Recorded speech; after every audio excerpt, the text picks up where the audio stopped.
श्री स्वामी समर्थ, स्वामी भक्तांनो. तर आज मी 11 माळी जपाचे महत्त्व सांगतो. नामस्मरण ही सर्वात मोठी सेवा आहे. नामस्मरण का करायचं? याचा फायदा काय आहे आणि कशामुळे करायचं? नाम हे आकाशापेक्षाही मोठं आहे. नामस्मरण हे केल्याने आपण मागच्या जन्मीचं जे पाप आपल्याकडून नकळत घडलेलं असतं ना, त्यातून मुक्तता होण्यासाठी आपण नामस्मरण केलं पाहिजे. अशक्य गोष्ट साध्य होते. कर्मबंधनातून सुटका होण्यास मदत होते.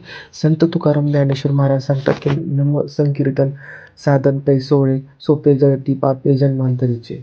गगनाहून वाढ नाम आहे, गगनापेक्षा मोठे नाम आहे.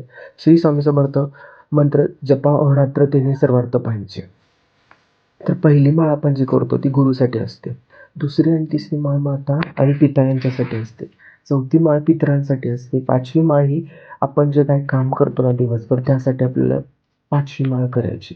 सहावी माळ क्रोधासाठी, आपल्याला जो राग येतो त्याच्यासाठी आपण 6वी माळ करायची. 7वी मोह, आपल्याला जो मोह आवरता येत नाही त्याच्यासाठी 7वी माळ करायची.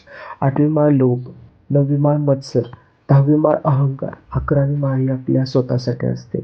श्री स्वामी समर्थ हे 11 माळी जपाचे महत्त्व आहे. त्यामुळे प्रत्येकाने 11 माळी जप केलाच पाहिजे रोज. थँक्यू. धन्यवाद. श्री स्वामी